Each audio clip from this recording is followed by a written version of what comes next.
اللہ تبارک و تعالیٰ نے قرآن پاک میں ارشاد فرمایا وَكُونُوا مَعَ الصَّادِقِينَ صدق اللہ مولانا العظیم۔ اللہ قرآن پاک میں ارشاد فرماتا ہے اور سچوں کے ساتھ ہو جاؤ۔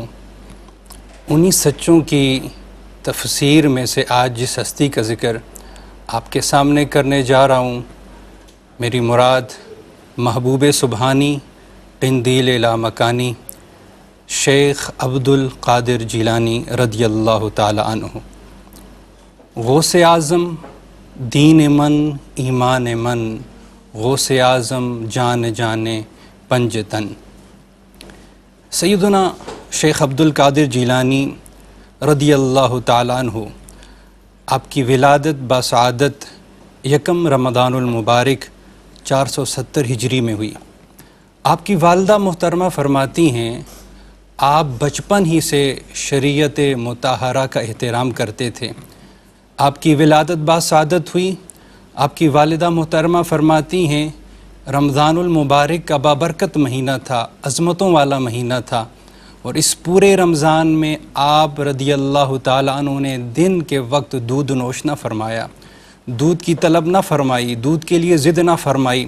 ایک بار 29 شعبان المعظم تھی، موسم ابر آلود تھا، چاند کا دکھائی دینا ناممکن تھا، لوگ اسی ششوپمنج میں تھے، تردد میں تھے۔ صبح کے وقت شیخ عبد القادر جیلانی رضی اللہ تعالی عنہ نے دودھ نوش نہ فرمایا۔ والدہ سمجھ گئیں کہ آج یکم رمضان المبارک ہے۔ جب لوگوں نے تحقیق کی تو پتہ چلا کہ آج یکم رمضان المبارک ہی تھا۔ سیدنا شیخ عبد القادر جیلانی رضی اللہ تعالی عنہ، آپ 40 سال تک عشاء کی وضو سے فجر کی نماز ادا فرماتے رہے۔ آپ نے 15 سال عشاء کے بعد پورا قرآن کریم ختم فرماتے تھے، اور آپ 25 سال تک جنگلوں بیابانوں میں رہے۔ جنگلوں بیابانوں میں چلے جاتے، وہاں جا کر وقت گزارتے۔ جنگلوں اور بیابانوں میں کیوں جاتے؟ کیا کرنے جاتے؟ لوگوں سے دور، دنیا کو چھوڑ کر، دنیا والوں سے الگ ایسی جگہ پر چلے جاتے جہاں انہیں خدا کے علاوہ کوئی اور دیکھ نہ سکتا تھا۔ وجہ کیا تھی؟ مقصد کیا تھا؟ مدعا کیا تھا؟ کہ آپ اپنا رابطہ اللہ کے ساتھ مضبوط کرنے جاتے، نفس کشی کرتے، محنت کرتے، مجاہدہ کرتے، اپنے نفس پر بوجھ ڈالتے، نفس کو مارتے تاکہ رب تک رسائی ممکن ہو سکے۔ شیخ عبد القادر جیلانی جنگلوں میں چلے جاتے، اور کئی دن تک آپ بھوکے اور پیاسے رہتے، کچھ کھاتے پیتے نہ، آپ کی حالت غیر ہو جاتی۔ تو شیخ عبد القادر جیلانی اسی طرح ایک مرتبہ جنگل میں گئے اور کئی دن کچھ کھائے پیے بغیر گزار لیا، تو آپ کی حالت غیر ہونے لگ گئی۔ تو اللہ نے آسمان سے بارش کا نزول فرما دیا، بارش برسنا شروع ہو گئی۔ بارش برسی تو بارش کے پانی سے آپ نے پیاس بجھائی پانی کو پی کر۔ تو پھر اس کے بعد روشنی نمودار ہوئی، اس سے آواز آنے لگ گئی اے عبد القادر، جب بندہ اللہ کے رستے پر چل پڑتا ہے، اللہ کی جانب گامزن ہو جاتا ہے، اللہ کا ہو جاتا ہے، اللہ کی قربت پانے کی کوشش کرتا ہے، تو شیطان اس بندے کے رستے میں ضرور آتا ہے۔ شیطان اس کو اللہ کے قریب نہیں ہونے دیتا، اللہ کا نہیں بننے دیتا۔ تو شیخ عبد القادر جیلانی جب اللہ کا قرب حاصل کرنے کے لیے جنگلوں میں گئے تو شیطان آپ کے رستے میں بھی آیا، آپ کے رستے میں بھی آ کر اس نے پڑاؤ ڈالا اور کہنے لگا کہ شیخ عبد القادر جیلانی میں تمہارا خدا ہوں، آج کے بعد تمہارے خدا نے تم پر حرام چیزوں کو بھی حلال کر دیا اور نماز کو تم پر معاف کر دیا۔ شیخ عبد القادر جیلانی نے سنا تو آپ لا حول ولا قوہ کا ورد شروع کر دیا، اعوذ باللہ من الشیطان الرجیم پڑھنا شروع کر دیا۔ جب آپ یہ پڑھنے لگے تو وہ روشنی ختم ہو گئی، روشنی زائل ہو گئی، ایک اندھیرا چھا گیا، دھواں سا چھا گیا، اور پھر آواز آئی اے عبد القادر، آج تمہارے علم نے تمہیں بچا لیا۔ تو سیدنا شیخ عبد القادر جیلانی رضی اللہ تعالی عنہ، آپ کا یہ معمول ہوا کرتا تھا، حضور غوث پاک دوپہر کے وقت قیلولہ فرماتے، اور ایک دن قیلولہ فرما رہے تھے کہ آپ کو خواب میں نبی آخر الزمان حضرت محمد مصطفیٰ صلی اللہ علیہ وآلہ وسلم کی زیارت نصیب ہوئی۔ حضور نے فرمایا اے بیٹا عبدالقادر واعظ و نصیحت کیا کرو، درس دیا کرو۔ آپ عرض کرنے لگے یا رسول اللہ میں اجمی ہوں، عربیوں کے سامنے کیسے درس دوں، کیسے ان کو سمجھاؤں؟ حضور نے فرمایا عبدالقادر اپنا منہ کھولو۔ حضور علیہ السلام نے 7 مرتبہ اپنا لعاب دن شیخ عبدالقادر جیلانی رضی اللہ تعالیٰ عنہ کے منہ میں ڈالا۔ اس کے بعد آپ فرماتے ہیں میں اٹھا تو ظہر کی نماز کا وقت تھا، میں نے وضو کیا، نماز پڑھائی، نماز کے بعد دیکھا کہ لوگ خود جمع ہو گئے، پھر آپ نے درس دیا، ایسا درس دیا لوگ حیران اور ششدر رہ گئے۔ آپ رضی اللہ تعالیٰ عنہ جب درس دیا کرتے آپ کے درس کا یہ عالم ہوتا تھا کہ جس طرح درس میں بیٹھے ہوئے پہلے بندے کو جس طرح آپ کی آواز سنائی دیتی، ہزاروں کا مجمع ہوتا تھا، اسی طرح آخری بندے کو بھی ویسی آواز سنائی دیتی تھی۔ شیخ عبدالقادر جیلانی کو اللہ نے اتنا مقام عطا کیا، اتنی قوتیں عطا کی، اتنی طاقت عطا کی۔ آپ رضی اللہ تعالیٰ عنہ فرماتے ہیں، غوث پاک فرماتے ہیں مرد مومن کے لیے ضروری ہے کہ وہ فرائض میں مشغول ہو، پھر اس کے بعد سنتوں میں مشغول ہو، پھر اس کے بعد نوافل میں مشغول ہو۔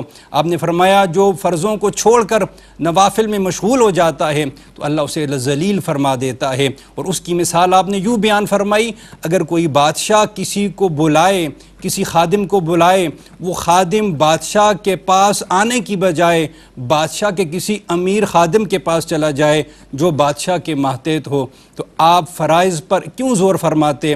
آپ نے فرائض کو کیوں اہمیت دی؟ آپ کو پتہ تھا کہ اللہ کا قرب، اللہ کی بندگی، اللہ کی معیت فرائض کی ذریعے سے بندے کو ملتی ہے۔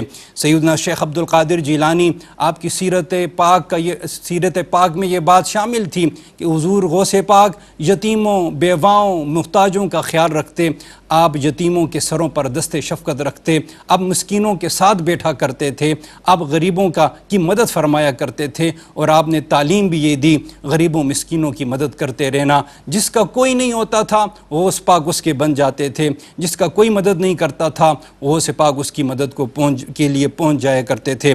سیدنا غوث پاک سے کسی بوڑھے نے سوال کیا اے غوث پاک، شیخ عبدالقادر جیلانی بندے کو اللہ کا قرب کیسے نصیب ہوتا ہے؟ تو آپ نے فرمایا اس کی ابتدا اور انتہا ہے، اس کی ابتدا تقوی اور پرہیزگاری ہے، یعنی خود کو دنیا سے دور کر دینا، اپنے اندر محنت و مشقت کر کے، مجاہدہ کر کے اللہ کا قرب پا لینا، تقوی اور پرہیزگاری اختیار کر لینا، اور اس کا اختتام فرمایا رضا و تسلیم اور توکل ہے۔ سیدنا شیخ عبدالقادر جیلانی کی مجلس میں ایسی ہستیاں بیٹھا کرتی تھیں، امام ابن جوزی علیہ رحمہ، آپ حضور شیخ عبدالقادر جیلانی علیہ رحمہ کی مجلس میں آ کر بیٹھتے تھے۔ شیخ عبدالقادر جیلانی قرآن پاک کی تفسیر بیان فرماتے، ایک مرتبہ ابن جوزی علیہ رحمہ بیٹھے، آپ کا شاگرد بھی آپ کے ساتھ ہے، حضور غوث پاک نے قرآن پاک کی ایک آیت تلاوت کی اور اس کی تفسیر بیان کرنا شروع کر دی۔ جب تفسیر بیان کرنا شروع کی تو شاگرد ابن جوزی علیہ رحمہ سے فرمانے لگا کہ استاد صاحب اس کے بارے میں کیا کہتے ہیں؟ آپ فرمانے لگے یہ تو مجھے آتی ہے۔ پھر حضور غوث پاک نے دوسری تفسیر بیان کی، پھر تیسری بیان کی، یہاں تک کہ 11 تفسیر آپ ایک آیت کی بیان کر چکے۔ تو ہر بار شاگرد پوچھتا ابن جوزی سے، ابن جوزی فرماتے یہ ساری مجھے آتی ہیں۔ جب 11 کے بعد 12ویں تفسیر آئی تو امام ابن جوزی بھی حیران رہ گئے، امام ابن جوزی بھی تفسیر کو غور سے سننے لگ گئے۔ پھر شاگرد نے پوچھا استاد صاحب اس کے بارے میں کیا کہتے ہیں؟ امام ابن جوزی نے فرمایا خاموش ہو جاؤ، مجھے تفسیر سننے دو غوث پاک کی۔ یہاں تک کہ غوث پاک نے ایک آیت کی 40 تفسیریں بیان کر دیں، اور امام ابن جوزی فرماتے ہیں پہلی 11 تو میری سمجھ میں آئیں، پھر جب 11 سے بات اوپر گئی تو مجھے بھی سمجھ نہیں آ رہی تھی۔ پھر حضور غوث پاک نے فرمایا اب کال سے حال کی طرف آتے ہیں، بس اتنا فرمایا۔ امام ابن جوزی فرماتے ہیں مجھے نہیں پتہ چلا میرا جبہ کیسے پھٹا، میری دستار کیسے نیچے گری، میری سر سے چادر کیسے سرکی، مجھے کچھ نہیں سمجھ آئی۔ میں حضور غوث پاک کے قدموں میں گر پڑا، میں عرض کی حضور بس آج کے لیے اتنا کافی ہے، اب اس سے سے آگے بڑھیں گے تو کلیجہ پھٹ جائے گا، کچھ اختیار میں نہ رہے گا۔ تو سامعین زی وقار، غوث پاک اس ہستی کا نام ہے، اس شخصیت کا نام ہے جو بندوں کو اللہ کے قریب کرنے کے لیے آئیں۔ حضور پاک صلی اللہ علیہ وسلم نے فرمایا، حدیث قدسی مجھے یاد آ رہی ہے، حضور علیہ السلام نے فرمایا، اللہ فرماتا ہے کہ بندہ فرائض کے ذریعے سے اللہ کی قربت میں آتا ہے، پھر نوافل کے ذریعے سے اللہ کی قربت میں آتا ہے، پھر یہاں تک اسے مقام جمع بین القربین کا مل جاتا ہے، پھر نہ ظاہر اس بندے کا اپنا رہتا ہے، نہ باطن اس کا اپنا رہتا ہے، نہ ارادہ اس کا اپنا رہتا ہے، پھر جسم اس کا مردہ کی مانند ہوتا ہے، اس میں امر خدا کا چل رہا ہوتا ہے۔ یہ شان حضور سیدنا غوث پاک کی۔